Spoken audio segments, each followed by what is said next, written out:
Roll call, please. Chair Buckley? Here. Jordan? Here. Moldaver? Here. Sugar? Here. Weber? Wilson? Here. Longstreet? Here. Joskeys is absent, and Buckley? Here. Thank you. We'll start now on item 3. We have 2 sets of minutes to approve. Minutes from May 21st, 2008. Move we accept the draft of May 21st, 2008 as submitted. Have a motion? Second. And a second. Any comments? All in favor? Aye. Any opposed? Any abstain? Moving to the minutes from June 18th. This was our site visit, correct? All right.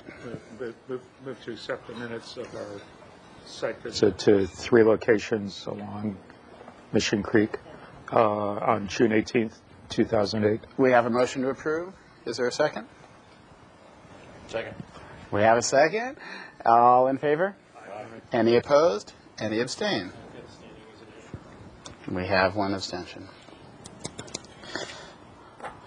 Mr. Benson, are there any adjustments to the agenda that you are aware of? Wonderful.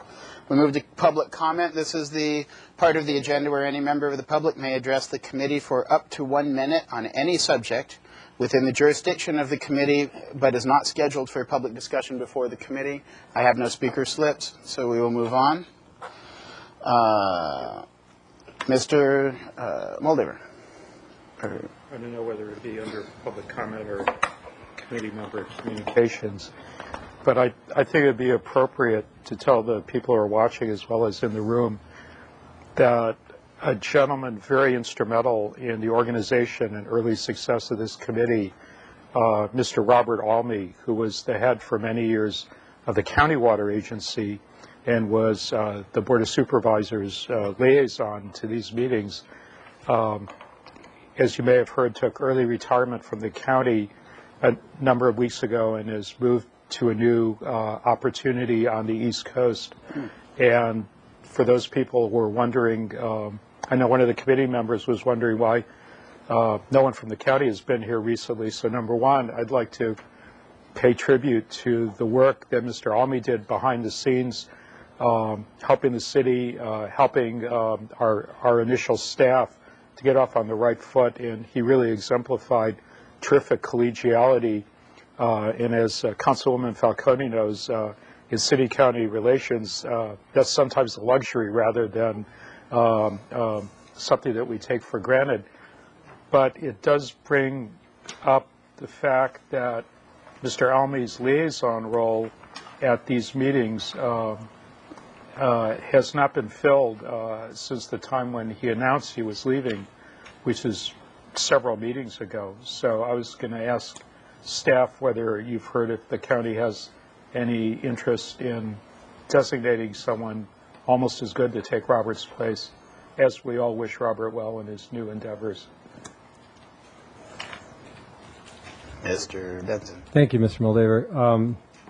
I've been in contact with the county, and they are considering a range of different options with how to refill that position and potentially reorganize that the water agency or the structure over there. So they're working through that process, and I will let you know as soon as I hear anything. All right. Well, as we seem to be in the middle of item 6, our committee member and staff communications, I believe Mr. Jordan has an announcement. Thank you, Mr. Chair. Several of us know this. Cameron knows this because he's on the agenda already, but for the benefit of committee members, and at least one of you is new, you can start putting this on your calendar. September 17th at lunch at a site that is still being worked on. It's usually a restaurant or a hotel with a restaurant locally.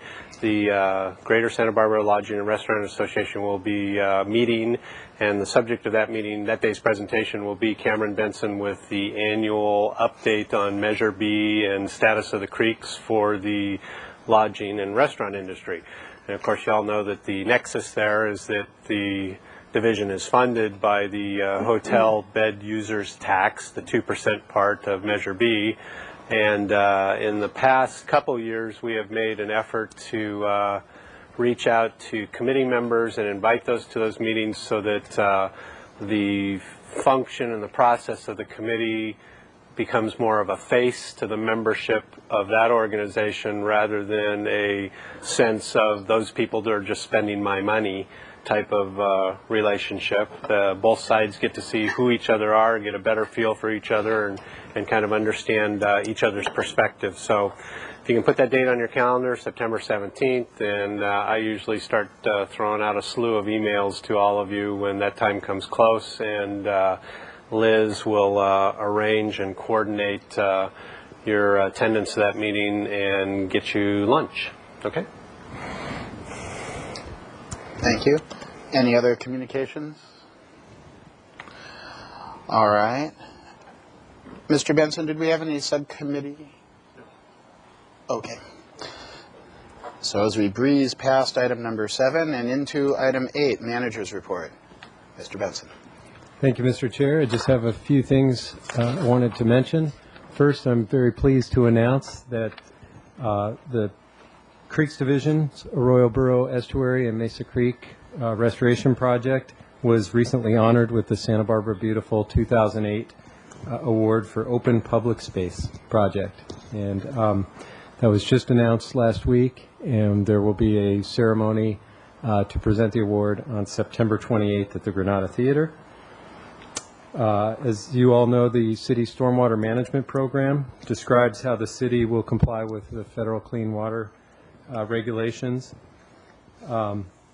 That plan was approved by the City Council in 2006 and has been in effect in the city since July 1st of last year. It is currently before the Regional Water Quality Control Board for review, and wanted to make sure that the committee and the public knew that it was available for review and comment for the next approximately 45 days. It's also available on the Creeks Division website at spcreeks.com. And lastly, I wanted to let you know that we are in the process of preparing a 2008 report for the Creeks Division. It will include a summary of progress made on various projects and programs. It is likely to be completed and back from the printer within the next 2 weeks. It will also be available on the Creeks Division website. And if people would like to request a copy, they can contact us at the office and let us know, and we'll get that out to them. Thank you. Yes, Mr. Moldaver. I was thinking in terms of Mr. Jordan's previous announcement that in just 7 weeks, Mr. Benson is going to be presenting the annual update on Measure B to the business organization that generates the funds. I know in terms of transparency, perhaps I could ask Councilwoman Falcone for guidance. We'd like to release reports immediately, but on the other hand, if there isn't great pressure to release this report immediately and it does arrive sometime early in August, I think it would be a great way to unveil it for the members of the Lodging and Restaurant Association when you appear to explain how the Measure B funds are being used. I know they'd always appreciate something that they could actually take home to their businesses. And if they'd be the first one on the block, I know that would give it an extra bit of luster, especially since the news is going to be mostly good. All right, Mr. Benson. Thank you, Mr. Chair, Mr. Moldaver. The presentation of the report is actually docketed for a City Council meeting on July 29th, which is 2 weeks from yesterday.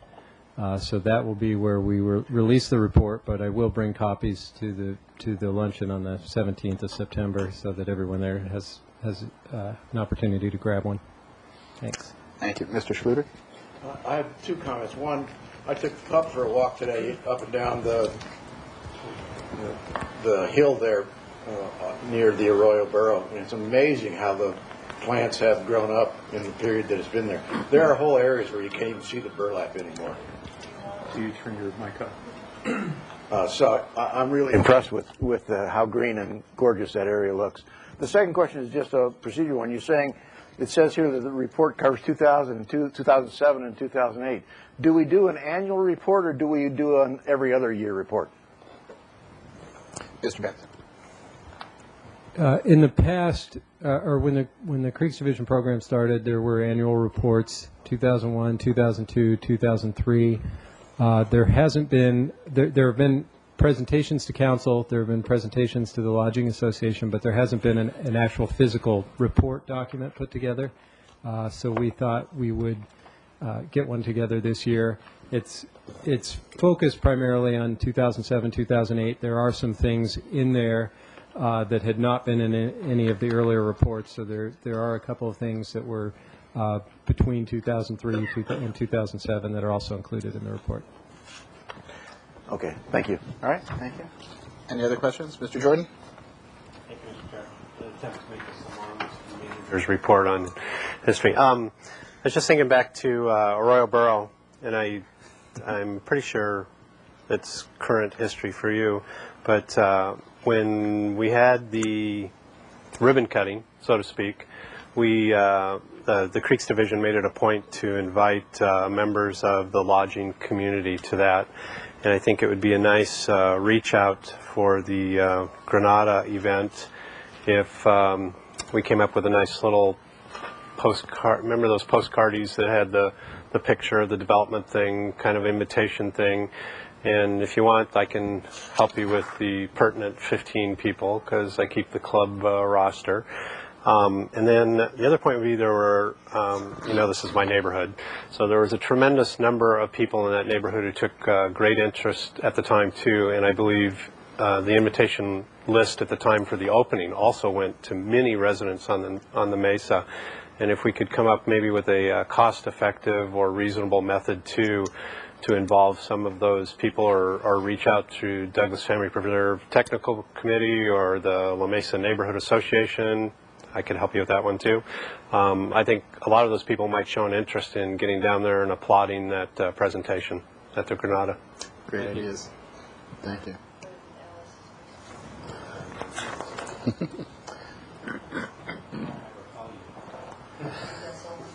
All right, all right.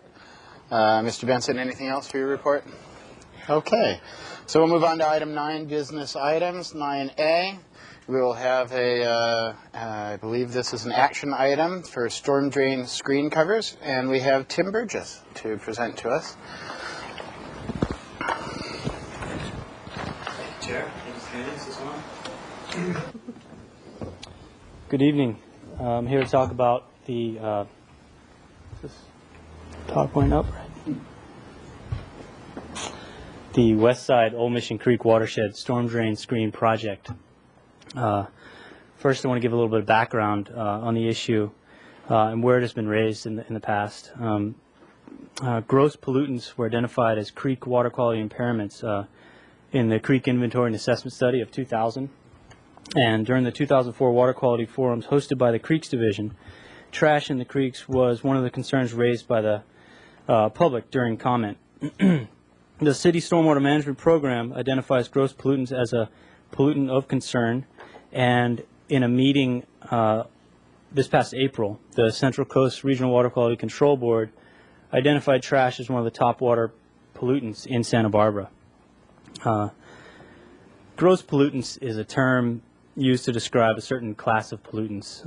It includes trash, such as food wrappers, takeout containers, cups, snack bags, plastic grocery bags, bottles, cans, cigarette butts, etc. Also green waste, such as leaves and limbs from street trees, and yard waste.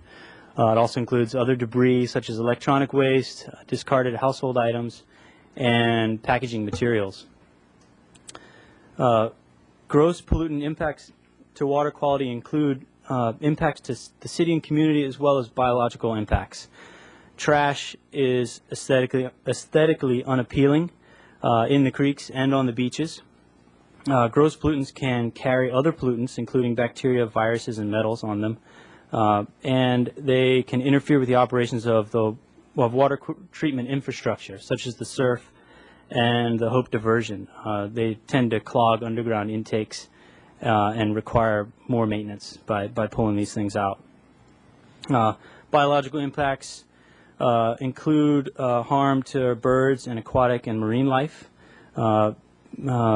Animals tend to get entangled or mistake these things for food, especially when they're in the ocean. They can reduce dissolved oxygen as they degrade in the water. and they can carry the pollutants, as I mentioned earlier, to the creeks and the ocean. And they can also leach chemicals in the water when they remain in the aquatic environment. These are 3 photos that show the outfall of the west side storm drain. The large grate in the pictures was designed to keep people out of the storm drain, but it actually catches a lot of the trash that comes out of the creek. The west side storm drain this is where the storm drain first daylights and comes out into Old Mission Creek at Bonet Park. All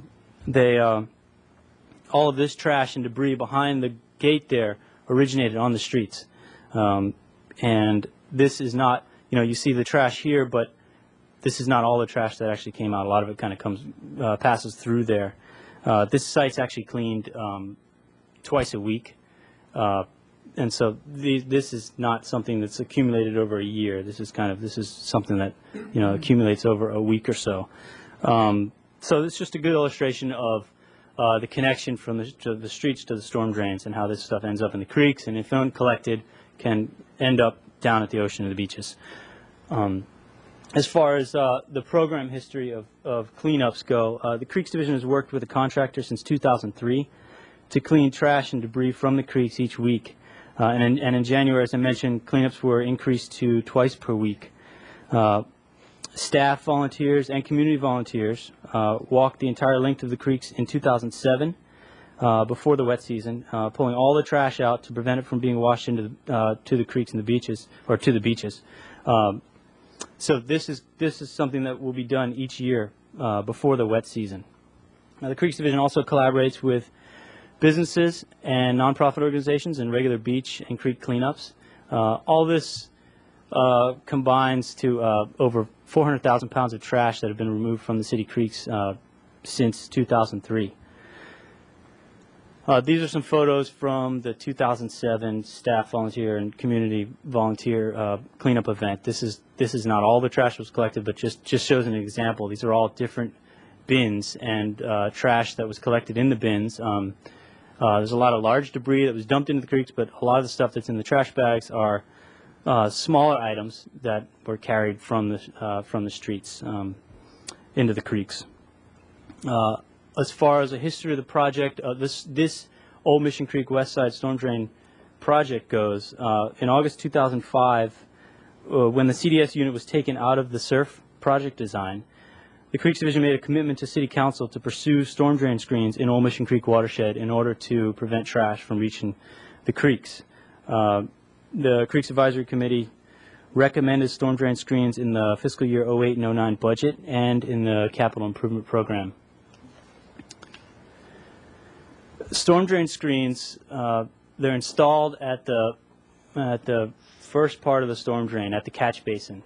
This is the curbside opening. That's called the catch basin, and they're designed to prevent trash and debris from entering the storm drain during the dry season and also during mild storms. They are designed to open up during high water flow to prevent excessive debris from piling up against them and then hence causing street flooding. They are designed to have minimal maintenance requirements. They're designed to not require any type of regular cleaning or trash removal, and they are, they complement the street sweeping program by when the street sweepers pass by, they remove all the trash that's collected right in front of them. Here is a map of the project area. This is a subwatershed map, and if you look in the upper right, going down there, the blue line is, hey, look at that, Mission Creek. This is the main stem of Mission Creek. This is Old Mission Creek, and these are all the subwatersheds. This beige area here is the West Side Drain subwatershed or drainage, and this here is the San Pasqual drainage, and this is a Meigs Road drainage right here. This one, and this one combined to make the Old Mission Creek watershed drainage. And actually, there's a little drainage here that's not even lined into a sub-drainage, but there are catch basins included in there. This next map gives a little better detail of the storm drain screen locations. The green squares are the site of the catch basins, and you can see they they go from, there we go, along Meigs or Carrillo Hill, I mean, and then up down Valerio, along Mission Street, and then up this street. I forget the name right now, but and then also extend out to Modoc Road from a connection to the storm drain right there. The dots are the catch basins. There's green lines here included the storm drain project of 2007 added catch basins to the watershed, and they hadn't been incorporated into the GIS to be able to map. So that's where these green outlines are shown, where the additional catch basins are. A 2007 Creeks Division review found 4 companies that manufactured and installed retractable screens.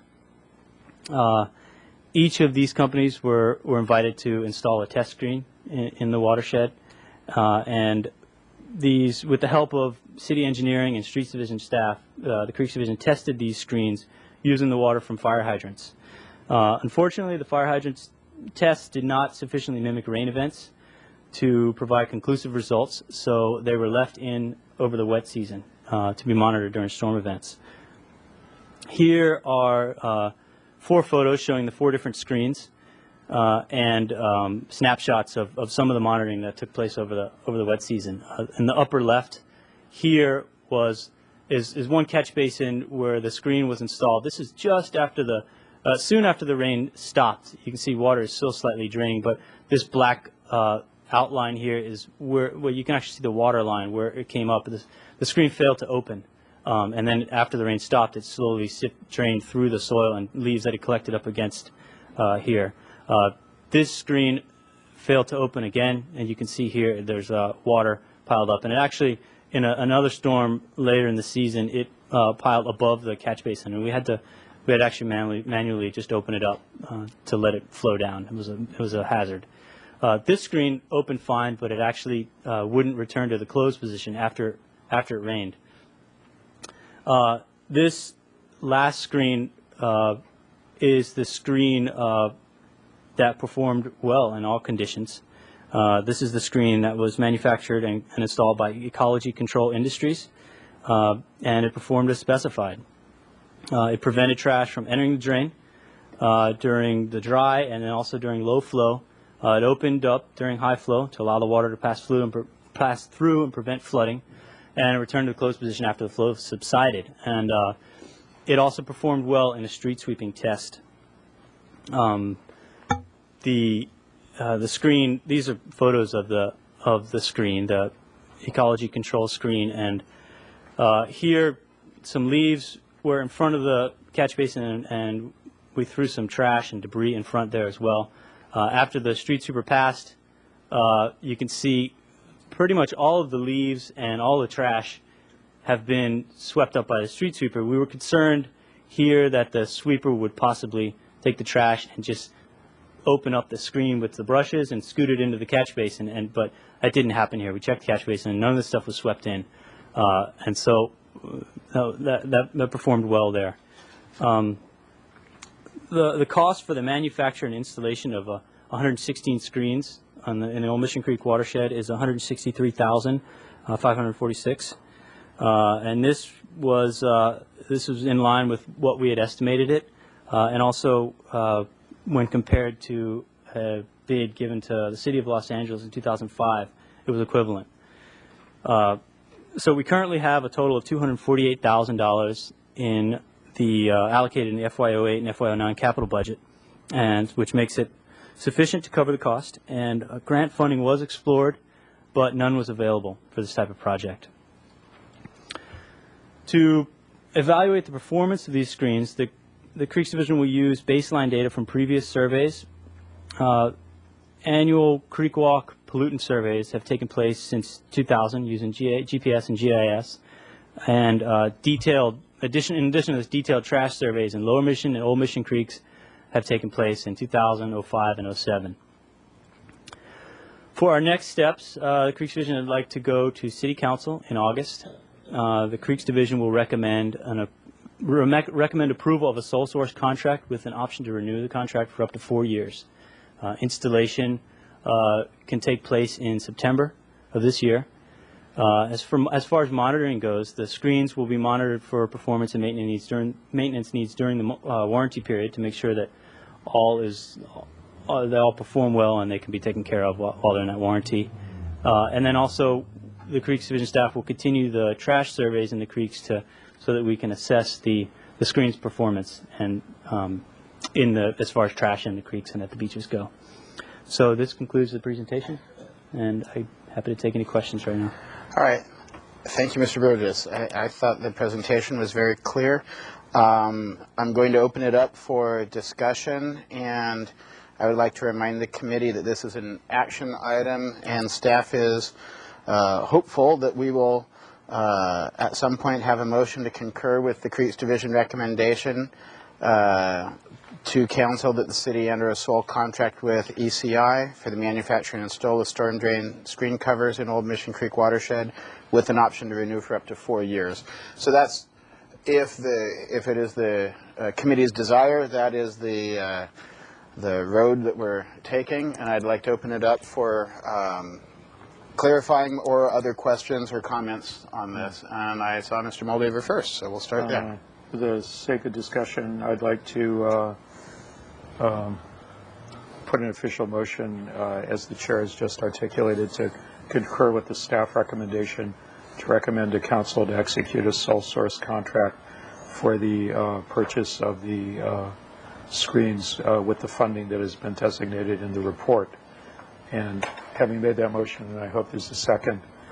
Would you be willing to add with ECI and with the 4-year option? Absolutely, Mr. Chair. All right, so we have a motion on the table. Is there a second? This is what will open it up for actual discussion. We have a second, and now we get discussion. Wonderful. Mr. Chair. Mr. Jordan. Well, thank you. That's my payback for the second, right? Yes, it is. I just have a couple questions, and I guess we'll make a comment. The 4-year life of that just means so once we spent this money, we're already in a position when more money becomes available, we don't have to go back and ask for permission to use that particular product again. It's for future purchasing and installation. Mr. Benson. Correct. Okay. As Super. a pending budget approval. Yeah. Okay. And then I'm going back, my mind goes most recent to backwards when you get my age.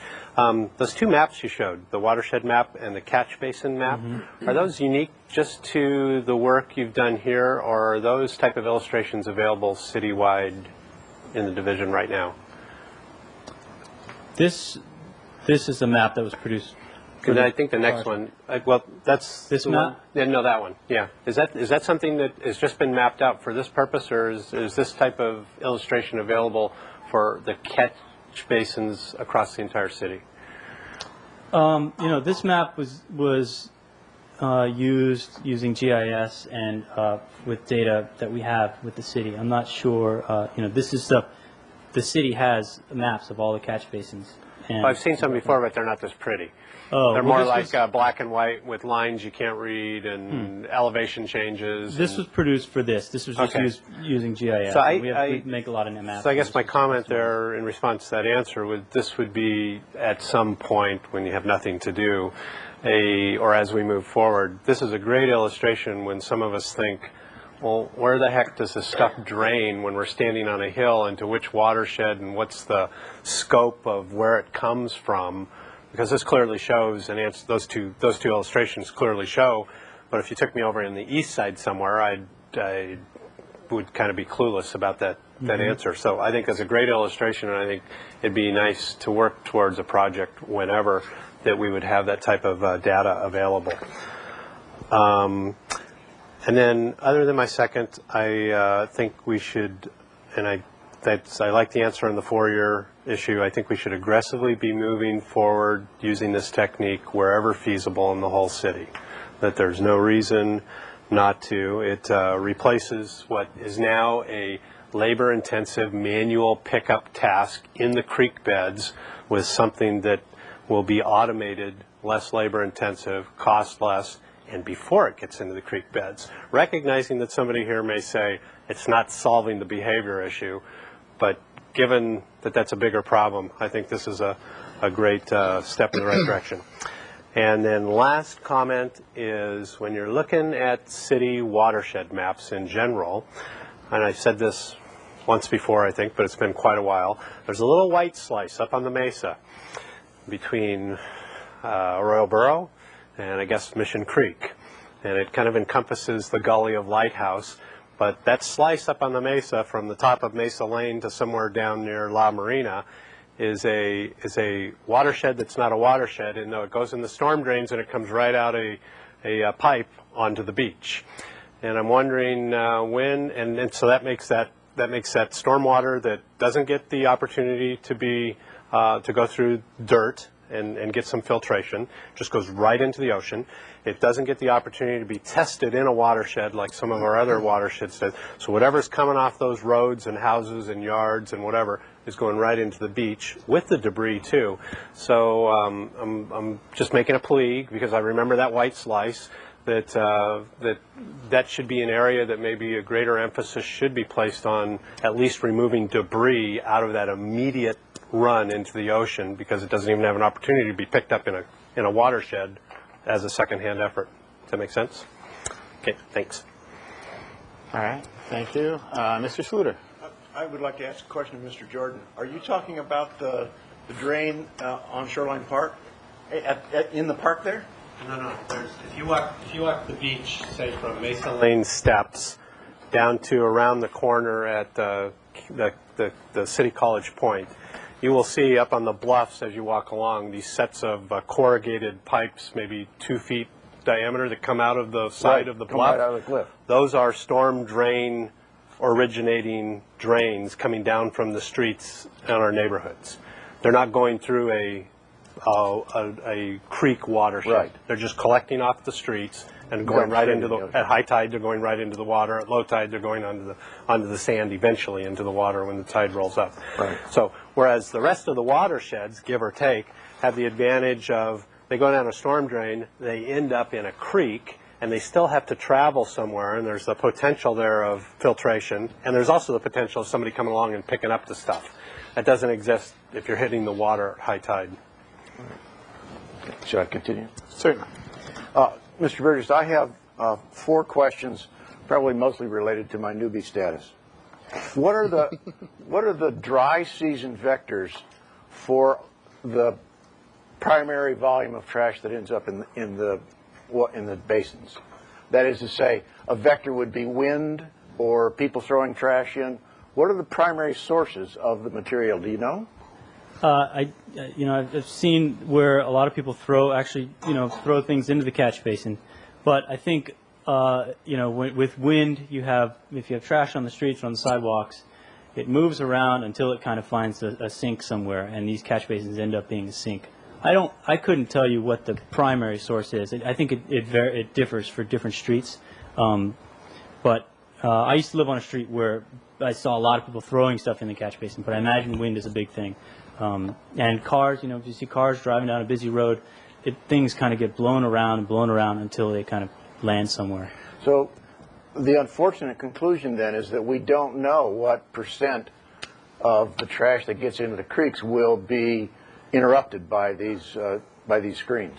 Well, every bit of trash that I think it's very safe to assume that all of this trash here started on the streets, and in this watershed that we're going to cover.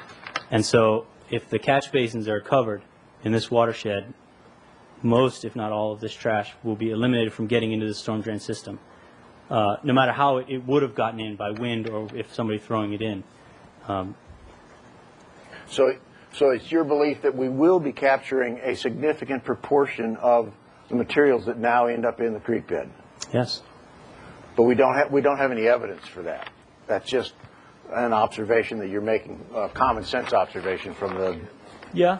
Okay. And we're going to be using. I'm not criticizing you. Yeah. I'm just trying to be clear. And that's why we want to use the data that we have, the baseline data that we have, and then continue doing the same types of surveys to get some more conclusive evidence. The second area I wanted to ask about is, it would seem to me that the first storm of the season would be a very major source of materials coming down into the creek bed. And yet, if this device opens during that first significant storm when there's, I'm presuming, a large influx of contaminants, aren't we then missing, aren't the screens flipping up out of the way at the very time when most of the stuff is coming in? Yeah, that's a possibility. These screens actually, during lower flows, they actually don't really open, and they keep the trash at bay at the front of them. Also, I believe, with regular street sweeping, we're getting trash at least once a week. I'm not sure what the frequency is on the west side, but at least once a week. And all of the trash that would have maybe blown into those catch basins over the dry season is not going to be in those catch basins. And so, so you're right. There is going to be some trash that probably will come by in a large storm to be able to come through, and these don't address all of that. But I believe will still reduce the amount of trash coming from that first flush because they keep it from collecting in catch basins. I'd like to make a comment to interject there, and this has come before the Creeks Committee before, and that there are really two different kinds of protection that we're looking for. There's dry weather and wet weather, protection, as it were, and these are primarily engineered for the dry weather protection. It's, these are for the low flow times, the summertime when we're not expecting high flows of water, and that's the trash that this is going to pick up. These aren't designed to handle when we're having the big rainstorms. And so they're designed to trap the stuff at the street so that the sweeper can get to it. Exactly. Okay, I understand. All right. That's my thought. Is that Mr. Mr. Chair, I just wanted to say something. It's harder to see with the light on here. This is the design that we're looking at, and right. the screen, as you can see, goes across the entire catch basin.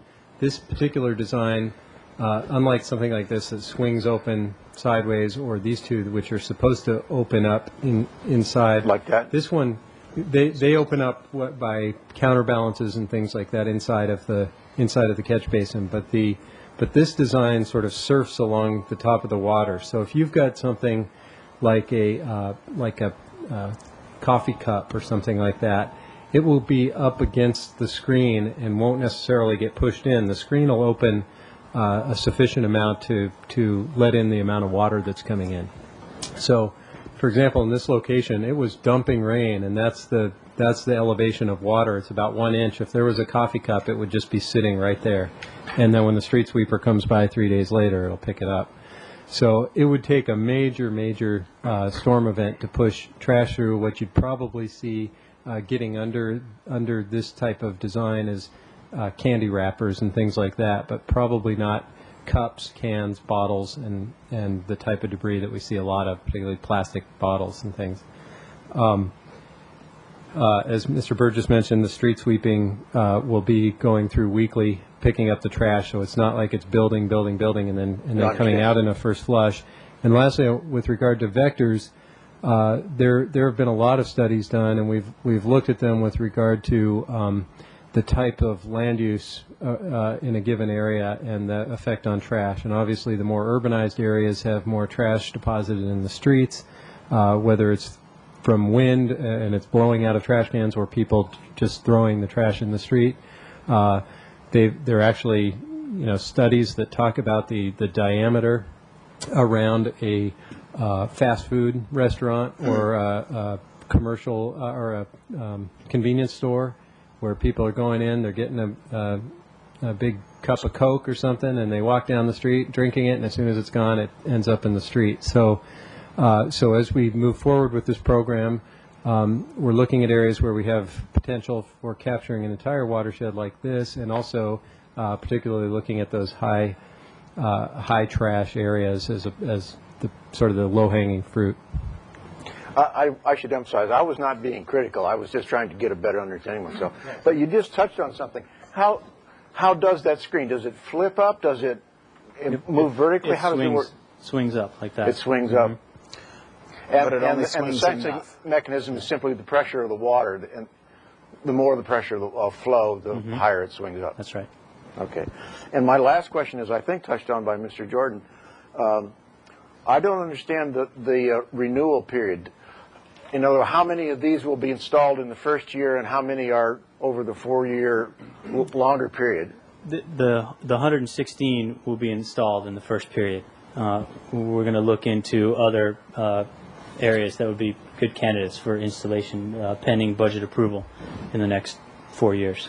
So these 116 will go in pending approval from council and the advisory committee. So the option basically gives us the opportunity to go back to this vendor on a similar, while not maybe identical pricing structure, but at a similar pricing structure to order more for more identified locations without having to go back to City Council to approve the vendor.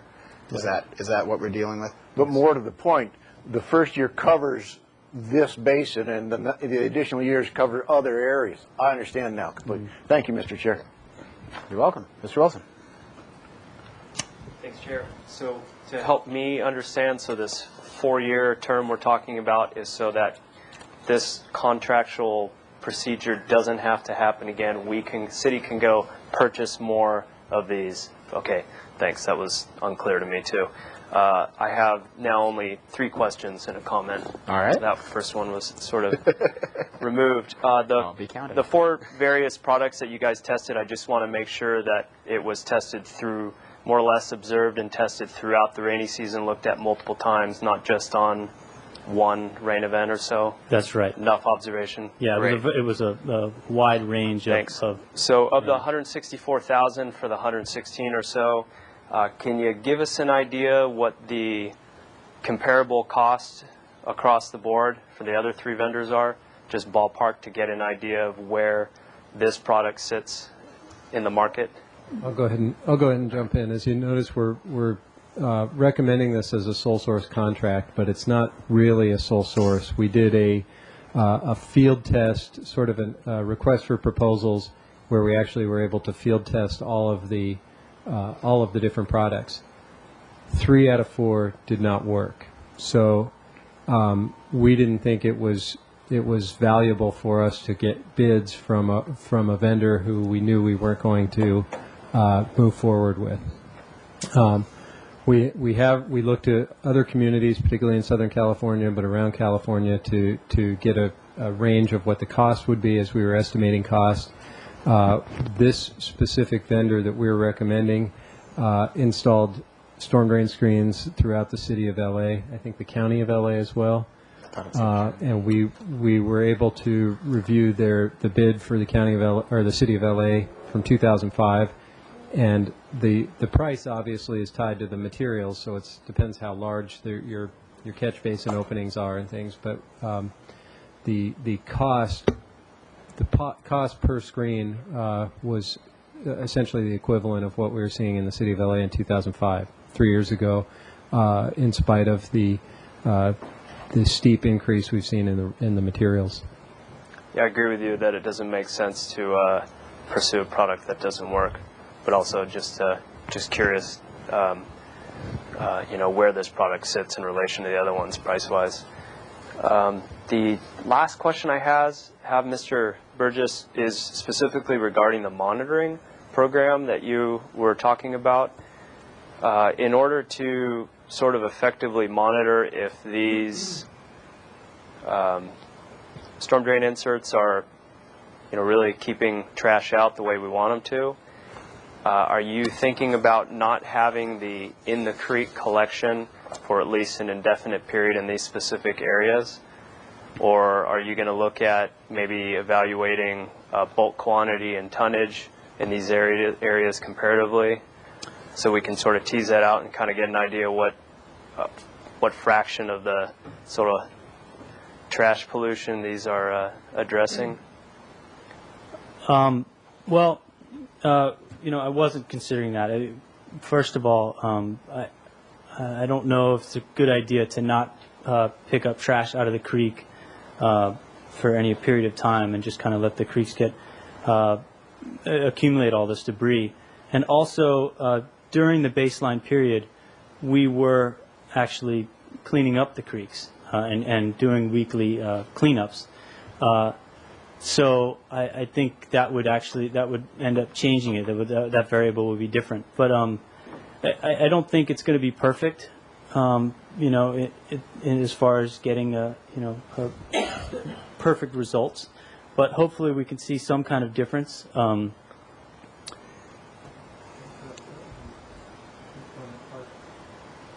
Yeah. Oops. Tim, you mind if I jump in? Go ahead. Mr. Wilson, I think this photo gives us a place where we'll get a great indication of how this is working. This is the west side storm drain coming out into Bonet Park, into Old Mission Creek coming out into Bonet Park. As you can see, there's a grate over that drain so people don't go up into the pipe. But you can see there's lots of trash there. We go there twice a week and clean that out.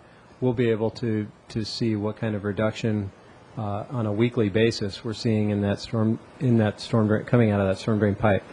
Just about 50 yards or 30 yards up this pipe is the intake for the surf facility that we constructed several years ago that treats the low flow water through filtration and ultraviolet, and there's an intake grate about, as I said, about 30 yards up the pipe that gets plastic bags caught on it, other types of trash caught on it, and then it doesn't work very well as an intake because the water just goes right over the top of it.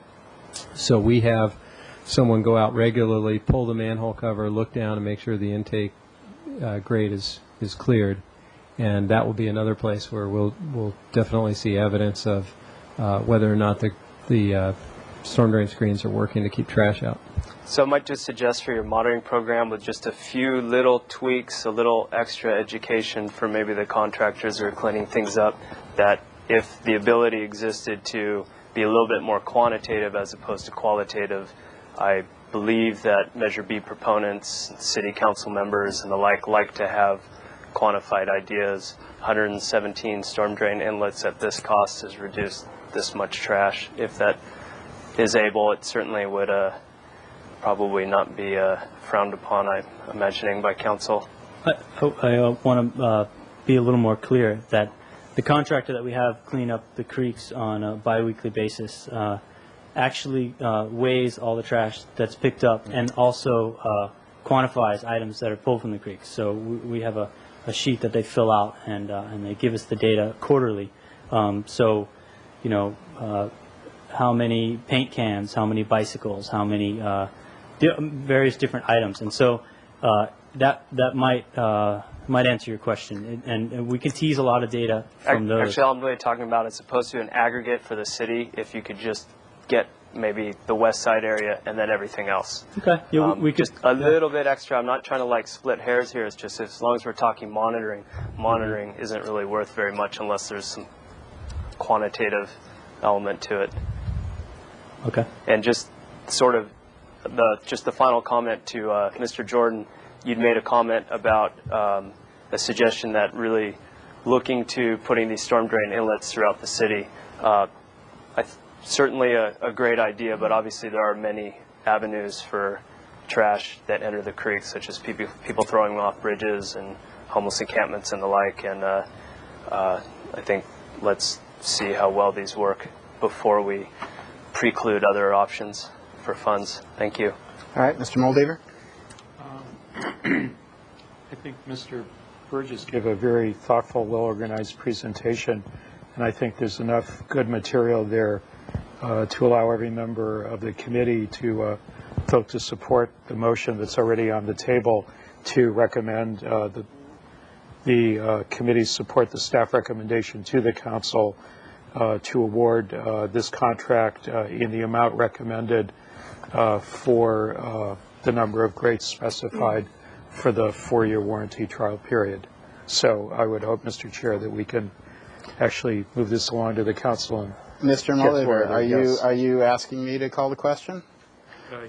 Yes, Mr. Chair, I am. I'll consider that in a moment. I'd like to ask the rest of the committee members if they have anything, or our liaisons if they have anything that is of a question form that will change that will impact how they're going to vote on this motion. And seeing none, I'm going to go ahead and call the question and ask all in favor of the motion. Aye. Any opposed? Any abstain? I would like to take chair's privilege and make two small comments on this. Again, I think it's a great presentation. I agree that separating out the area for monitoring and reporting from our trash vendor would be a very beneficial idea for us if possible, so we can get some true reporting. I'm also concerned about I wrote a note here talking about trash, large versus small. This is obviously going to help us with our small trash in the creek, but we have a significant issue with larger items that enter the creek in different ways. I also wanted to make a big comment that, especially as we're here in our summer months, this is when our community comes out to hit the beaches and walk along the boulevard. And it's also the time when the tourists come out. And it was mentioned that the tourism industry is what funds in part or in majority Measure B, but that's not quite true. It's really the visitors to Santa Barbara that do. And they do that. They come to visit here. There's a large number of them here in the summer that coexist with our community members down at the beach, and all of them, our community members and our visitors, all look at the base of Mission Creek, and they all look and see what is left from our creeks and our runoff, and anything that we can do to remove trash from these waterways, I think, is an extreme benefit to the entire community. And so I'm really pleased to see this moving forward. Thank you very much. Thank you. I will mention, of course, that were I to have any speaker slips, we would have taken public comment on this item, but there are no speaker slips. And so with that, we'll move on to 9B, which is our follow-up public opinion research survey. And I'd ask Mr. Benson to introduce this item. Thank you, Mr. Chair. I have a brief introduction for tonight's presentation on the key findings of our public opinion research survey before I turn it over to Paul Goodwin of Goodwin Simon Victoria Research. I want to note that this is a follow-up survey to a survey conducted by the Creeks Division in 2002. This follow-up was called for in the public education plan that the Creeks Division developed in 2003. It's also a requirement of the city's stormwater management program. The follow-up survey was considered by the committee's education subcommittee in December 2007 and approved by the City Council in January of this year.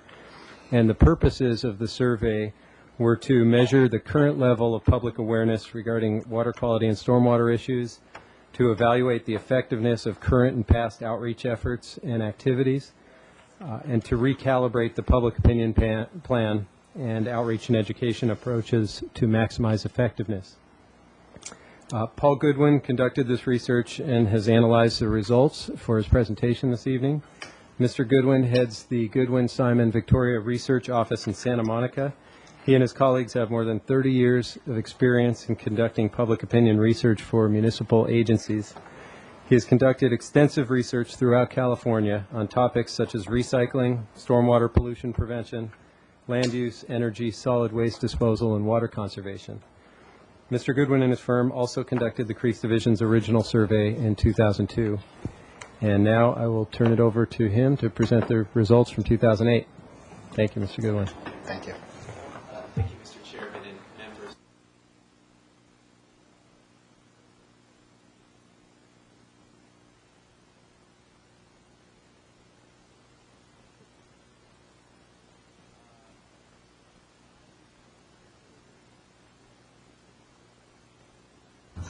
Thank you. I'm here to deliver good news, and I will do that very briefly. I know I have about 20 minutes to present the results, and then, of course, you may interrupt me with questions at any time as well. I do want to say that this is almost literally hot off the press in the sense that my printer was burning up making copies of this last night and this morning. We really quite recently finished the reporting on this.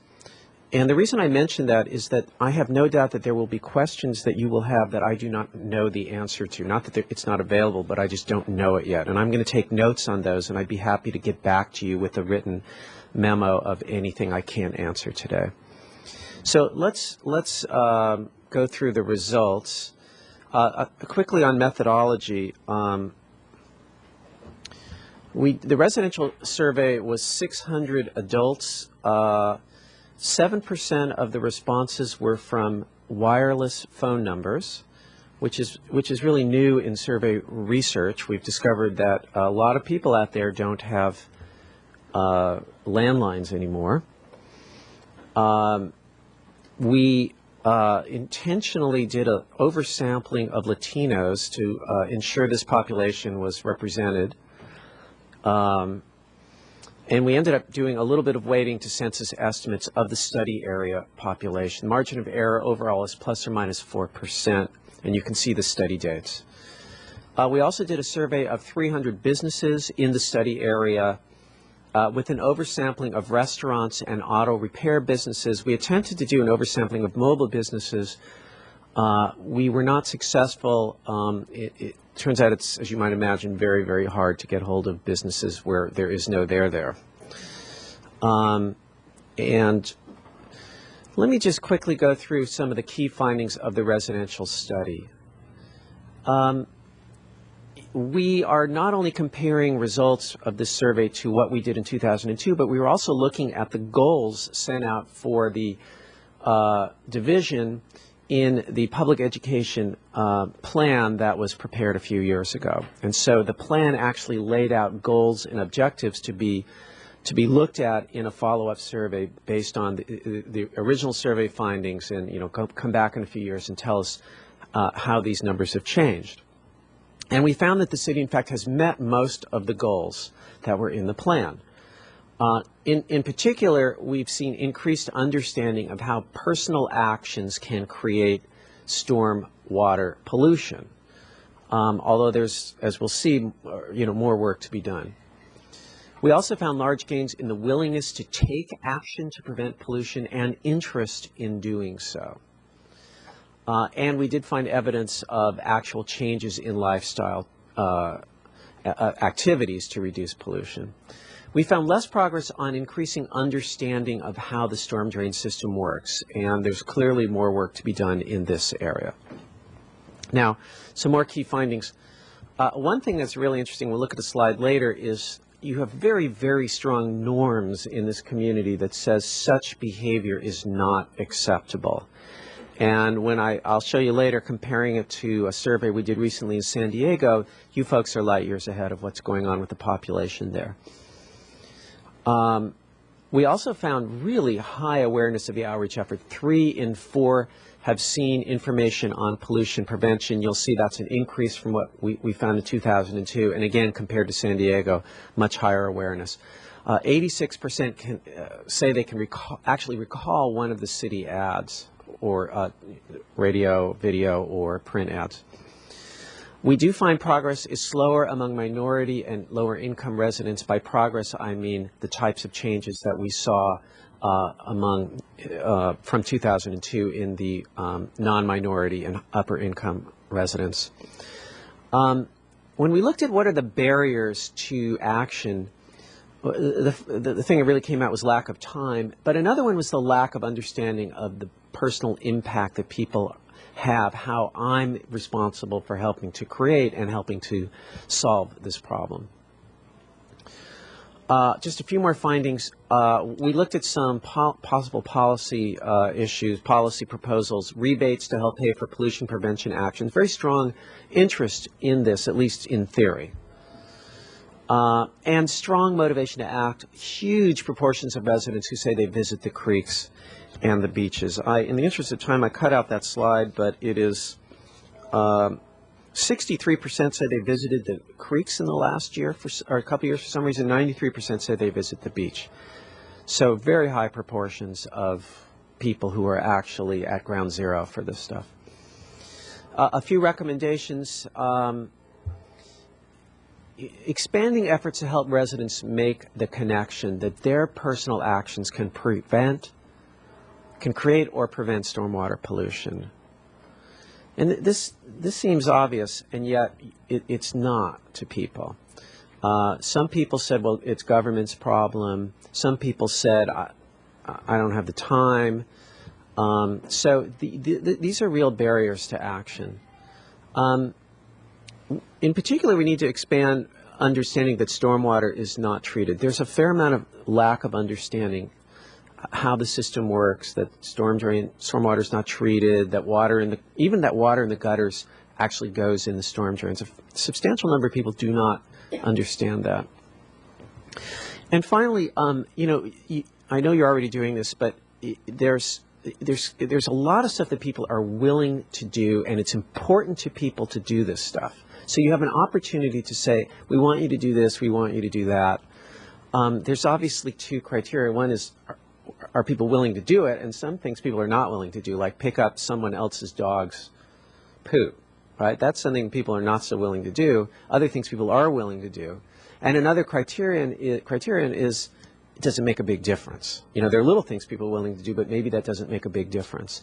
So finding things that make a big difference and people are willing to do. And two examples are cleaning up litter in front of their home or business and reducing the use of garden chemicals, both of which, as my understanding, would have a fairly significant impact on your pollutant load, and that people are willing to do. Okay, I talked about these norms. Let me just give you some example of this. 91% said it would really bother me if my neighbor did something that was causing stormwater pollution. Well, of course a lot of people are going to say this, but 91%, that's virtually, in my business, unanimous. So another one, which is interesting, I would ask my neighbor to stop doing things that pollute the storm drains. I don't know if any of you have ever been in this situation, and considering the committee you're on, but I would imagine even you have some hesitation about telling your neighbor to stop hosing down the leaves off. The chairman does not, but I know that I do, but 79% said, yeah, I would do that. Now, the third one, this I think is the most interesting one. 33% said my neighbors wouldn't care if they did something that was causing stormwater pollution. Well, 58% said my neighbors would care. In other words, 58% said my neighbors are the type of people that wouldn't do this. Well, if you look at San Diego, where I recently did a survey very similar to this, we found, I got to look this up, I thought I had it right in front of me, but we found a far different response to this. In San Diego, which of course is different than this area in many ways, but in San Diego, 54% said my neighbors are the type of people that wouldn't care if they polluted the storm drains, as opposed to 33%. That's a 21-point difference. And in San Diego, only 43% said, oh, my neighbors aren't that type of people. So you can see, this is a really interesting question. The acceptable behavior in this region is very different than in a more urban environment, a much more urban environment like San Diego. Let's look at some of the responses to the goals that you had in the education plan. The first goal said it was about increasing understanding of pollution causes. And the first objective was increase the percentage that runoff from home washing of cars is a serious source of pollution. They wanted you to increase that by 10 points. Well, it turns out the program exceeded the goal, and now there's 53% awareness that runoff from home washing of cars is a serious source of pollution. I know you have some materials specifically on this. I was very impressed by this because, it's not an obvious thing. The obvious stuff is oil, pesticides, chemicals, things that aren't natural. Washing your car doesn't have that kind of emotional reaction because after all, the dirt's going to land somewhere. What difference does it make if I wash it off or I don't wash it off? And soap's clean. You can see that it would be a different type of thought process when you look at things like washing your car at home versus pesticides, or stopping oil leaks and so forth. And you have this big increase in awareness here. Secondly, the proportion who knew that dog waste is a serious source of pollution was supposed to go from 44 to 54. Well, you got it up to 63% who were aware.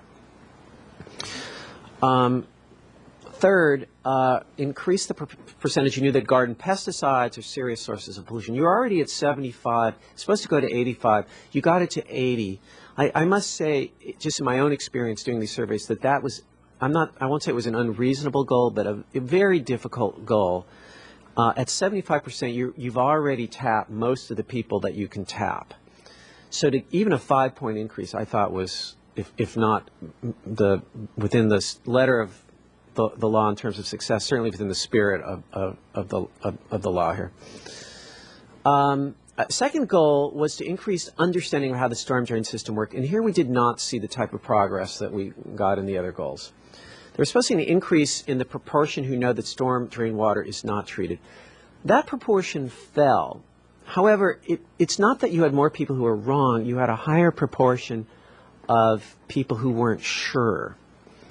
I believe this has in some part to do with changes in the methodology of the study and who we surveyed.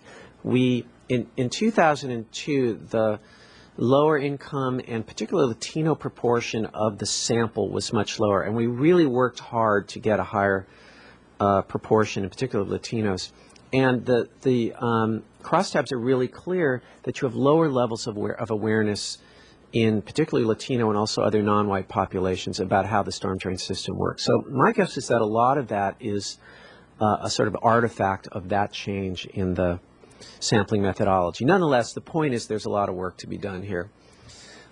Related, we were supposed to see, they wanted to see an increase in the proportion you knew that stormwater and sewage flows in separate pipes. That proportion fell slightly over the study period. A question not asked in 2002, we saw that only 63% knew that water in the gutter ends up in storm drains. We also saw that only 22% know they live in something called a watershed. Now, just to give you some perspective, in San Diego, that number is 8%. What was that? What number? 8% in San Diego. I mean, the obvious thing there is watershed is a term that the public does not know yet. And you can either spend a lot of money educating people about it, or you can switch to Plan B, which is describing it in ways that people understand. That only 63% knew that water in the gutter ends up in storm drains was interesting to me. And it tells you that that the terms are not necessarily being understood, A, although most people did know what a storm drain was. But secondly, just the whole system needs, not everyone understands how this works. And of course, if you don't understand how it works, the message gets lost. And by the way, I will point out that obviously we are way past the low-hanging fruit, right? You guys have got the low-hanging fruit. We're now talking about a much more difficult population. The third goal was to increase the willingness to change behavior to reduce pollution. And we found an increase and these were all specified things we were supposed to look at, an increase in the proportion who would sweep the driveway rather than use their hose went up from 36 to 42%. The proportion who said they would use non-polluting alternatives to lawn chemicals went from 37 to 45%. The proportion who said they would pick up litter and trash in front of their home went from 41 to 46%. The proportion who would fix cars immediately if they found oil leaks went up from 46 to 56%. So you see you had increases in these areas that the plan said, we want to see increases in all of these areas. The fourth goal was increase willingness to make permanent changes in a lifestyle. We saw 42% of those who saw information about preventing stormwater pollution in the last year said they actually made changes to their lifestyle. And then we didn't tell them. We said, oh, what were those changes? It was an open-ended question. And some of the things that came up was, that people volunteered.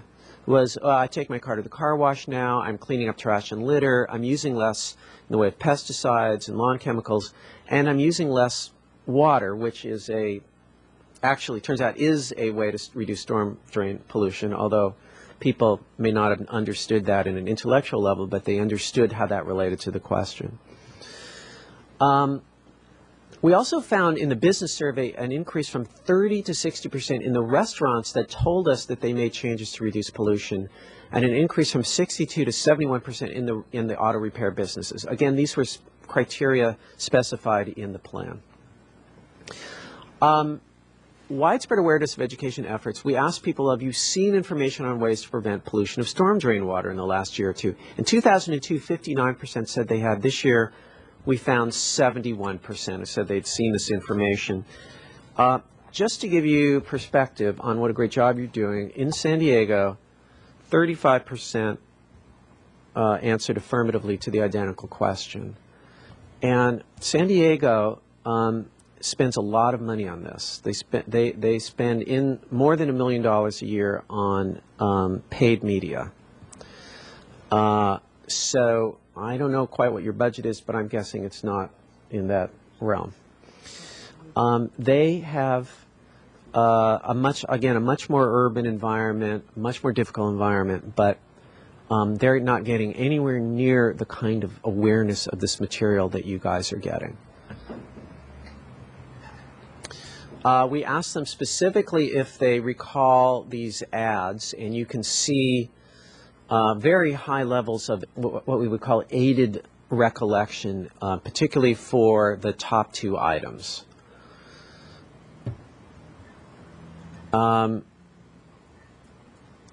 We, in a very separate question toward the end of the survey, we asked people how likely they would be to participate in these programs. And you could see, first of all, 87% say they'd be interested or likely to participate in regular household hazardous waste collection, curbside. That's very high, very, very high levels of interest. 63% said they'd be interested in this rebate program for rain barrels or cisterns. Now, obviously, 73% of your residents are not going to do this. But the point is that when you ask people in general how interested they are, you got pretty high levels of response to this. This includes, on these items, about 42% who said they'd be very likely to participate. And these are single-family home dwellers, by the way. So 42% said they'd be very likely. Well, again, you're not going to get 42% of your homeowners, but you're going to get a lot of people who are kind of interested in this. And the other thing that struck me about that response was rain barrel or cistern. We didn't give them 20 minutes of explanation of what that is. These folks know what that is, many of them already.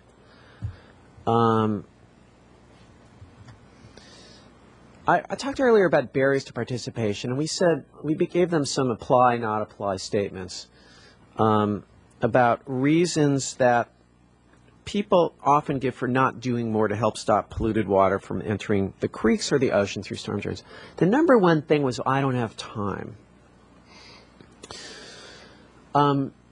That is not something you can't give people more time. But you can do two things. First of all, you can motivate them so their scale of importance changes of how they allocate time. And secondly, you can suggest things to them that don't take a lot of time. I thought the second most interesting thing on here was this item that, 36% said government should take care of that. Government should take care of this problem. That's a really, big thing to chew on for a while. But what it says to me is that a lot of people, now most people didn't say that obviously, but the third or so who did say this aren't fully understanding their own role in this process. They're not understanding their own role in helping to create the problem and in helping to solve the problem. So this is all, grist for your own thought processes, but I thought that was kind of interesting. I'm going to quickly go through a couple of results from the business study. We asked the businesses, does your business result in water or materials going in the street? And 16% of restaurants and 12% of automotive businesses actually said yes, that, we're doing this. When we asked the restaurants and auto businesses, do you do these things? You can see a lot of them admitted that they're hosing down sidewalks, basically using water outdoors. Where it says 0, those are the restaurants, I think that's maybe I got that wrong. Maybe I got the legend wrong. I think aren't those the, I'll check that out. Yeah, the blue, right? The blue is the vehicle one. So yeah. So the vehicle one, the auto repair ones are the ones saying, no, we don't have any litter overflowing, and we're not washing mats outside. So that makes sense. 44% of the auto repair places are saying, yeah, we got oil leaks. So 44% are telling you they have auto leaks. Does your business take action to reduce pollution of stormwater? I mentioned this earlier. We found, especially among restaurants, a doubling of the proportion who told us, oh yeah, we're doing things. Now, whether or not they're really doing things, or whether or not they're just more aware now that they better report that they're doing things, obviously I can't tell you, but you certainly have had an impact in this community. You've certainly had an impact in this community.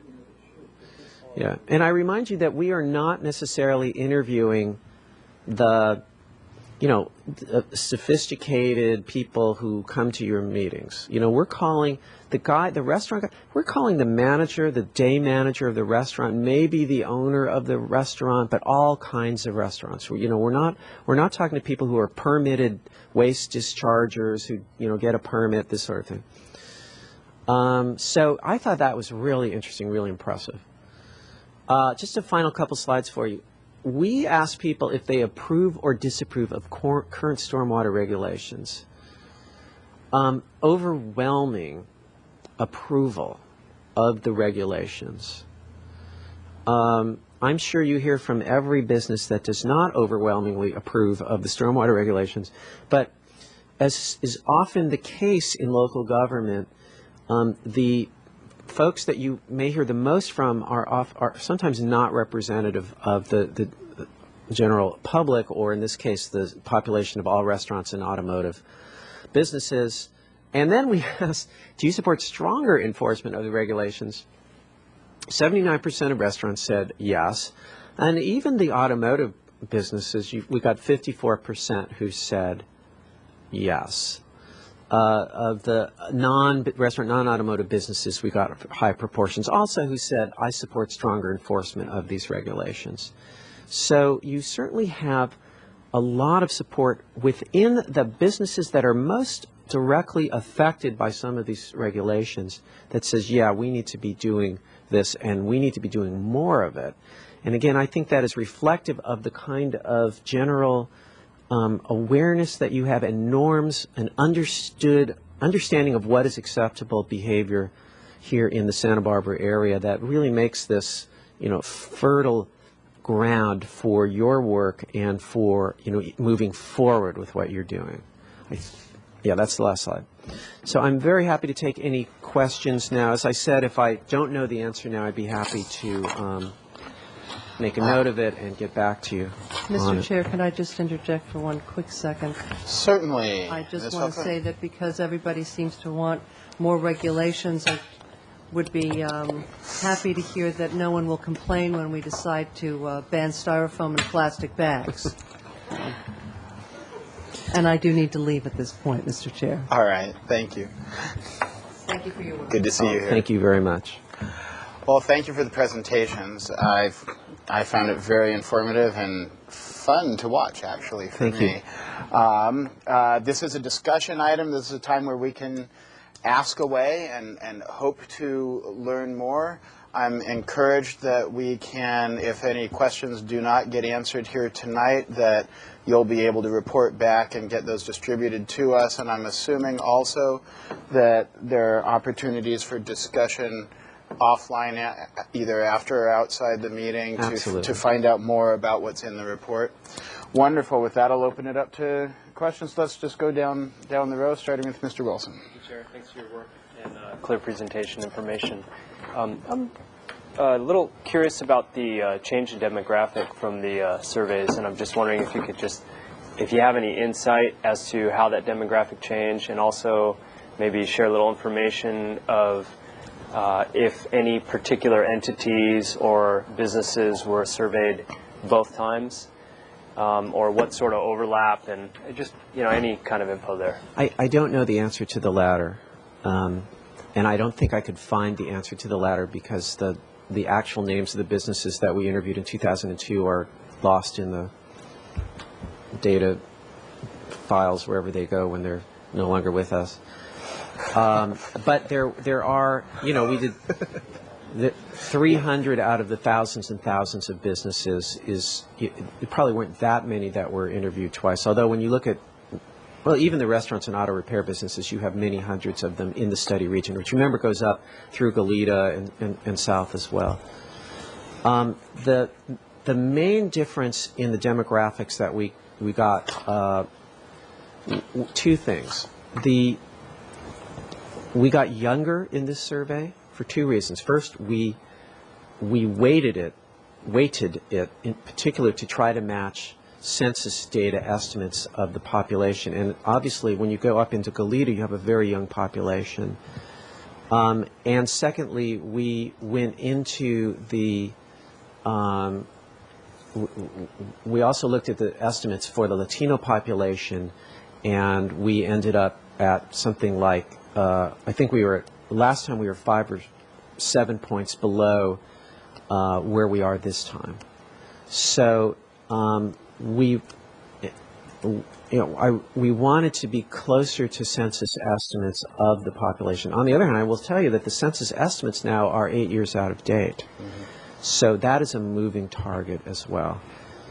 Depending on funding for the census in the 2010, which is a topic we could all talk about, of endless fascination to me, probably not to anyone else, but we will certainly have different estimates when that census is completed, if it's completed in 2010. So given that the survey area has a population of probably over 100,000 with several thousand businesses, and the survey response number was 600 cumulative, I believe, what is your professional thoughts or opinions as to the that 600 versus the number of surveys that went out?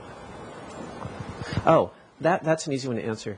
The thing that's really not intuitive about surveys is that the sample size the margin of error does not depend very much on the relationship between sample size and population area. Mm-hmm. So, for example, you can do a survey of the entire United States, as Gallup does and as I do sometimes, with a sample size of 1,000 and feel perfectly confident of the results with all the caveats that go with surveys that I could bore you with. And the margin of error would be about, in that case, would be about plus or minus 3%. The margin of error, if we did a 1,000 sample survey of this study area, would also be roughly the same. There's a very slight effect depending on the population size. And that's how, and so the sample size of 600 gives us a very comfortable margin of error of about plus or minus 4% of the study area. Now, looking within the study area at Goleta only, city of Santa Barbara only, the small communities to the south, the error margin is much higher, and if you really wanted to reduce that error margin, you'd have to go to a very large sample size. But typically, public agencies can't and shouldn't do this because the gain in knowledge is not worth the cost to the taxpayer. But this sample size is perfectly adequate for this purposes. I'm going to interrupt for a moment. Yeah. I know Mr. Moldaver is on a short time schedule, so I'm going to let him ask a couple of questions. Thanks for your information. Thank you. Appreciate it. Yeah, thank you. I chaired the presentation. I have a feeling that this represents your general work, that Mark Baldessari is looking over his shoulder occasionally. Oh, he's a giant. Thank you. That's a great comparison. I appreciate that. Now, this was so informative that I would almost suggest that Mr. Benson or Councilwoman Falcone, twice a year, I think, the 3 regional chambers of commerce have joint meetings for their GRC, government relations committees, and they're looking for topics that would be pertinent equally in Santa Barbara, Goleta, or Carpinteria. And I think given the survey area and the fact that all of them are interested in water quality and beaches and pollution, that this survey and this topic would be really appropriate to share, especially since, as you've indicated, there's some evidence that members of the business community, if they were better informed, are already willing to help out. And I'd simply like to ask, aside from the two things that you mentioned compared to San Diego, what were the one or two most interesting findings you found coming back to the survey, 6 years later, that you weren't quite expecting or that were a little bit different from what you'd intended? This is like this in presidential debates. What's your favorite? What book did you last read? You have to think very quickly on that. The thing that I didn't show you this slide. One thing that I was kind of interested in is when we asked people, what's the bigger source of pollution of water in Santa Barbara's creeks and ocean? And we got 47% said residents like myself is a bigger source of pollution, and 30% said businesses are the bigger source of pollution. I was surprised that the ratio was there was not more of an understanding that, oh, it's me. And it's possible that this is still sort of a legacy of the oil, offshore oil stuff from the 70s, but given all the other high levels of sort of personal responsibility and interest that we saw in this, that fewer than half thought, oh yeah, it's people like me that's the main source. I thought that was interesting. Now, I think that your specific question was comparing it to 2002. Was that it? No? Okay. No, just okay. from your work now, what was most interesting or unusual? Can I ask a follow-up on that Yeah, sure. statistic? Is that possibly an indicator, maybe not interpreting it the way you're interpreting it, but that instead the people that you're asking think that they are actually doing something, and therefore they know that we are the cause of the pollution, but since they think they're doing things about it, Maybe. I mean, it might be. Yeah. Okay. Was that it? Yeah, thank you. Wonderful, thank you. So let's go back to Mr. Wilson if he has anything more. Thanks. Mr. Schluter? Yes. Thank you. I'm interested in finding out whether there's an age breakdown in the data. And more specifically, it would seem to me one of the areas where we would like to see most effective would be in school kids, because they can go home and tell mom and dad what they learned at school, and you might get a multiplier effect.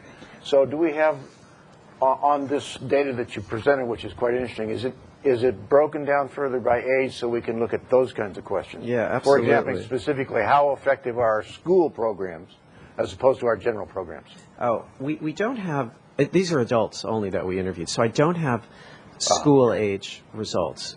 In general, we find that younger people tend to be more aware of a lot of this, but by younger, I don't necessarily mean under 30, but 30 to 40, 50, 60. I don't know what your experience is on yeah, I know. I don't know what your experience is in your actual program work, but the highest hanging fruit typically is younger men, under 30, 35 males. Those are in the world.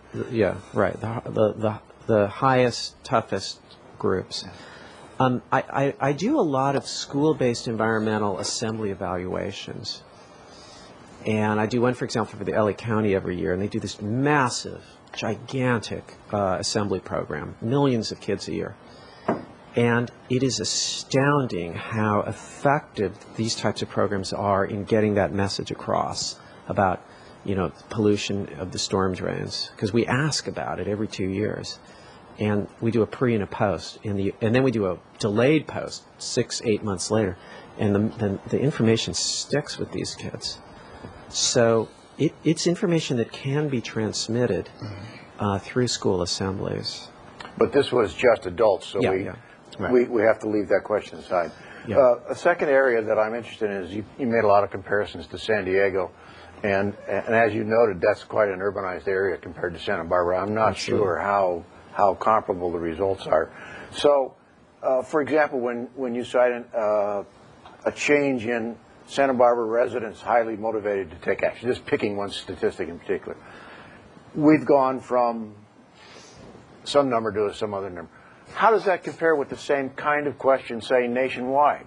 So how much, what I'm driving at is how much can we attribute these changes to our local efforts as opposed to these are cultural changes, part of the milieu of the society that we live in? I don't have a quantitative answer for you, but let me tell you, having done hundreds of focus groups over the years in California for public agencies on environmental issues, and I'm sure you've all experienced this. People sit around the table and you talk about recycling or water conservation, and there's always some guy who just moved here from Cleveland who doesn't get it at all. Well, why are you so into this? What's the big deal? The environmental consciousness along the coasts in California is very different than in other places. Part of that is because of the work that public agencies have done over the years. Part of it is because this incredible affiliation and connection to the ocean. You know, in this Bay Area, you cannot go to the Bay, right? If you live in San Jose, you cannot put your hand in the Bay. You can't touch the Bay. I don't know how but people have this connection to the Bay in a very deep way. And if you say something's going to pollute the Bay, people get very upset about it. So there is this consciousness and awareness in the coastal areas of California that's very strong. And I don't have quantitative data, but I'd be very surprised if in inland states you had the same connection. The proof of the pudding is this fascinating debate that I know you're all watching very, very closely over offshore oil drilling. And here we have one of the candidates for president made the calculation that he would gain more votes in the inland area than he would alienate in California and in the West and in the eastern seaboard by proposing offshore oil drilling. That's clearly, I'm sure that was no accident. I'm sure they did tons of polling on this, and the president's operation must have done the same. And they understood that the awareness and concern about these issues is quite different in other states. That's just my guess. Okay. It's interesting as an aside that you picked Cleveland, which of course is where the Cayuga River caught on fire. My third question is, just give me some sense. We had the automotive industry and the restaurants. What are some other categories of businesses that were included in the survey? Oh, it was a total, other than that, it was a random draw of businesses with the exception of public administration, public agencies. So, and in the back, there's the actual aggregate results. You can see 24% of the businesses were something called services, 3% were arts, 10% were from healthcare, 14% retail. Okay, so I can find that data in here. Yes, Yeah. right here. Okay. Yeah. All right. And my last question is prompted by Mr. Wilson. I assume that this was a phone survey, not a mail survey. Is that correct? Yeah. Okay. So basically you had 100% of respondents. By telephone. Yes. Yeah. All right. Thank you, Mr. Chair. All right, thank you. Mr. Jordan. And thank you, Mr. Goodwin. Great presentation. And I'm happy to see Jill number 2 here. I'd kill the hyphen and the names on the wrong side, so just forgive me for, it's always going to be Jill number 2. I have more comments really just on Mike's world than I do on the actual statistics of the report. So if you can bear with me, I'll just go through this. But I would, scary thought, huh? But I'd like to suggest Stay in order, though, please. that this thing is that this report is fun enough that after staff reviews it, that it might be worth either another presentation from staff to committee, or a work session, or a resurrection of the now defunct outreach subcommittee to get some ideas going on what the consequences were, what we can move towards. That would be my suggestion. And well, thank you. I think I think you and I are both on that committee. I think so. Okay. And I would agree that you're to the point where probably this program is mature enough that the low-hanging fruit is history, that it's time to figure out how to move up the hierarchy. And so just a couple observations I would have for you, Mr. Benson. We caught eyes on the old rebates thing. You know, I'm key on using rebates to try and get stuff going on there. Then I was thinking too on the whole technical guidance manual and stormwater runoff and how that applies to residences. And somehow I got off on a tangent on the graffiti truck that goes around, you know, that we have our own truck and the crew. And wouldn't it be nice if someday we could figure out how to leverage these results into also having a Creeks truck or Creeks crew that would be designated to going around and making improvements either at a building or at a residence. You know, you'd invite the Creeks crew over and they'd walk around your house and say, well, we could put these cisterns in here, we could put these collection things in here, we could run your thing in here, they help you do it, there's a rebate, there's a resource, they drive away, they leave you with a nice feeling. And maybe that actually becomes to where it grows that you're not just certifying businesses, but you're certifying residences. And that kind of kickoff there is some cute little mutation of the dolphin thing on the storm drains that turns into a dolphin stencil on my house on the curb and starts to build community awareness or neighborhood awareness that guy over there's got the logo. How do you get that? And what makes him aware of this whole relationship that I'm not aware of, and starts the dialogue going back and forth. And then kind of still outreach related committee work. The use of these type of results boiled down to layman's terms and how it would apply to programs out into neighborhood groups and community activist groups. I see right now that so much is going on out in the community with efforts with community groups on development issues. You know, every week there's an appeal in front of City Council on this or that being built. That if some of the data in here is truly accurate, that people are more aware, that people are more willing to take ownership of this, that maybe they don't have time, maybe they need some help in trying to figure out how to mitigate that time down into something else that they can handle, then shouldn't we be out in front of CPA or La Mesa Neighborhood Group or allied neighborhood groups on a structured basis with programs and services and on the floor, on-site action help on how to get their membership moving or pass the word along to their membership. So those kind of don't have anything to do with the whole presentation other than my reaction to it, and it's kind of a little more, it's motivating to see some of the stuff that was presented here again, and so I hope it has the same effect on staff, and I'd certainly offer to resurrect the outreach subcommittee that kind of ground to a halt because we were kind of waiting for this, out of things to do, and this is kind of motivating in that function, and so I'd offer to get involved again in that way, and I can probably think of more dangerous things later on. Thank you. All right, Mr. Benson. Thank you, Mr. Chair, Mr. Jordan. Just a couple of things. The Education Outreach Subcommittee didn't grind to a halt. This was a major project that we had worked on. I think we had our last meeting in December. We had 2 meetings last fall in preparation for what kinds of things we wanted to put into the survey to make sure that we got information that the committee thought would be useful.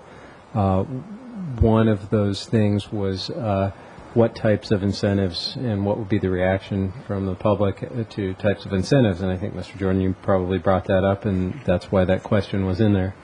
And as we saw from the results from that, there was a very positive reaction to a range of different incentives, including one you mentioned about having some sort of stormwater consultation in somebody's homes. I think it's an interesting idea, to do some sort of certification program with that. But I believe, if I recall correctly, the number was about 70% of people said that was something they were interested in, or they would be interested in. With regard to outreach to neighborhood groups, we do that. I know I've given several presentations to different neighborhood groups, Rotaries, and things like that. We're always available to do that.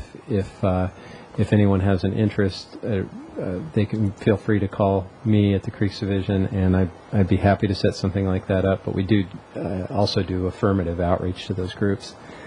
And lastly, with regard to follow-up, this is a lot of information. The committee's hearing it all for the first time tonight. As Mr. Goodwin said at the beginning of his presentation, this is really hot off the presses.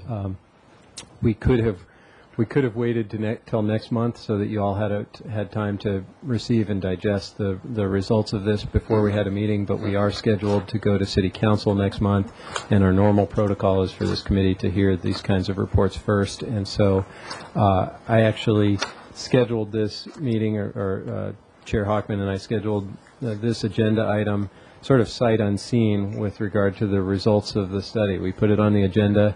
I saw the study for the first time on Monday afternoon of this week, and so so this is a lot of information for us to digest. One thing I've noticed, having looked through it twice now, is you pick up different things as you go back to it, and there are certainly some positive results in here. There's also some indicators of things we need to work harder on, and I think the subcommittee is a good place to do that, and if the full committee is interested in doing that, I'd be happy to schedule something in the future that would give us all an opportunity to look at our existing education plan and program and the results of this survey, and do some recalibrating and determine what directions we'd like to go in from here.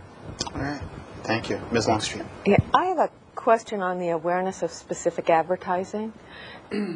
If we could get some years that those campaigns happened and how it relates to when, how people remember it, because I think we've done a very good job in the advertising. I think it helps to have Channel 18.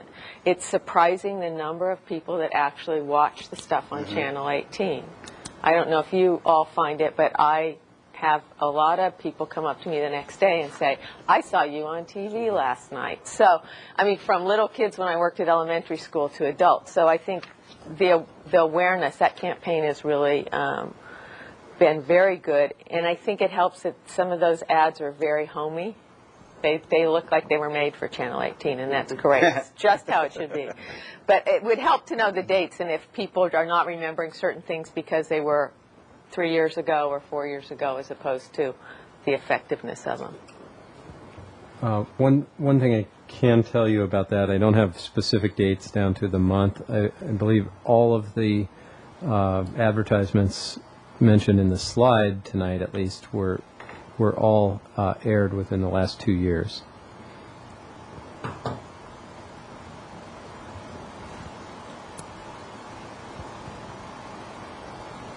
Anything? Okay.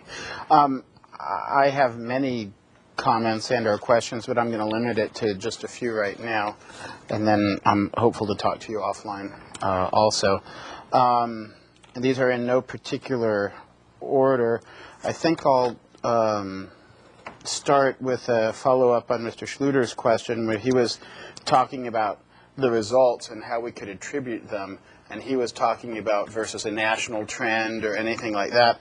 I'm interested in finding out from more of the depths of the survey if there's any way for us to specifically find the indicators where we can attribute or not attribute the changes of behavior directly to the work that the Creeks program is doing.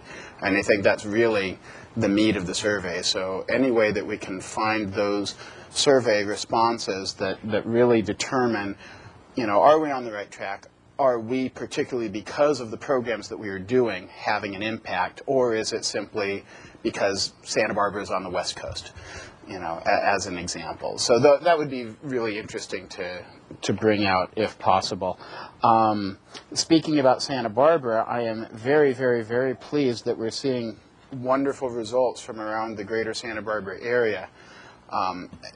And I'd also like to note that this program that we have and the money that we're spending is Santa Barbara City only, and is not actually, there's no funding from outside of the area unless it's grant money that we're finding for particular programs. So I'm wondering if there are ways to break down the demographics in any way, and I'm hopeful that we have a low margin of error in the Santa Barbara sample set. You had mentioned that we might have larger margins of error as we broke it down, but I'm hopeful that at least the Santa Barbara set would give us some interesting information. Also, speaking to the randomness of the survey, when I see things like, that the mobile businesses, we only had 5 respondents. That begs the question in my mind, in general, how confident are we that our sample truly is a random sample? How confident are we that the results that we're getting really do meet all of those criteria that you didn't let us know, but underlying every survey like this, you have to assume the model's right and assume that the sample is right and and is random. And are you confident that we've achieved that? Yeah, I mean, I would look at the residential survey differently from the business survey. Sure. The business survey, when you're looking, the big thing with the business survey is when you have 35 or 40, or in the auto businesses, I think 59 cases, you're going to have very large error margins, which means that the true population proportion of all auto businesses, is most likely to be close to what we got, but our certainty of that is much lower, and the likely error margin is pretty high. So that's the main problem with a business with this type of study. The residential survey, I think very clearly we have a good random sample. The responses were close enough to what we got in 2002 to suggest it's very unlikely that this is one of those 5 out of 100 cases where we did not fall within the margin of error. So I think the resident population is pretty good. The overall business results also are probably okay to compare, although there aren't that many questions where it's useful to compare, to look at all the businesses. It's really the restaurants and the auto businesses that are the most interesting results. I'm going to change tacks and maybe put in a suggestion for maybe the next time we do this or when we're setting our goals. I was interested to see all of the goals that we had of increasing awareness by 10% in certain areas, and then we got to that one where we were already at 75% awareness, and we only increased by 5%, or about our margin of error. But let's forget the margin of error for a second. I think it's much more interesting to say that we reached 25% of the people that we hadn't reached before. Yeah. And so as we're getting above the 50% awareness, would it might be more beneficial to us to restate our goals in focusing on the people that do not give the quote-unquote favorable answer, and how many of those are we reaching, as opposed to how many more are we? Do you see what I'm saying? Just changing the perspective. Right. So when we're setting our goals, so that would be a very interesting one for me. You also mentioned something where you had said that people were willing to do things, but some of those things might not make big differences. But I'm wondering if we can convince people to do things even if they don't make big differences, is that the foot in the door that then gets people to do other things that might make bigger differences? So I sort of heard you discounting a little bit that there might be some things that people are willing to do, but gee, why should we do that, because they don't really make that big of a difference. But I'm wondering if it might make some sense to encourage that change of behavior anyway, and sort of use the slippery slope method and say, well, if now they're doing this, maybe they're willing to do the next thing and then the next thing. Right. I will say that the sort of classic theory in social marketing is that you can't get people to do a lot of stuff at once. Right. And that what you look for is trying to change one behavior at a time. And you pick that behavior, first of all, it's got to be important. And secondly, when you go out and do research and you find out, well, what are the barriers to these behaviors? And you try to find one where there's an opportunity to overcome those barriers, either in a structural way or by altering the way people think about it. So, I'm just, the sort of, what you're proposing is exactly the way these things work, at least in theory, that you start with one behavior and then you move to the next behavior. Okay. Yeah. Great. Well, those are my comments. Mr. Schluter? Just as an aside on that point, just recently, last month or so, there was a study on an individual level on individual behaviors. For example, they take a guy who's fat, drinks too much, and smoking cigarettes. And so there was two approaches to the problem. Take them all on, and I'm going to clean myself all at once, or I'm going to quit smoking, and when I quit smoking, then I'll stop drinking, and then I'll lose some weight. Overwhelmingly, the people who took them all on at once were more successful than those who took them on one at a time. Interesting. Yeah, you know, if you look at drug treatment, it's interesting because the 12-step program in many cases actually encourages people to smoke. Yeah. And so you have, you know, in that case, they're actually saying, well, don't do this, but This sin's okay, that one's not. exercise that demon, but not this demon. Right. Yeah. So that's a different approach. Yeah. All right. Any other comments? Thank you very much. Oh, thank you very much. Yeah. Please stick around for a few minutes also afterwards. I see nothing left on our agenda, but for a motion. We have a motion. Is there a second? Without objection, we are adjourned. Thank you very much.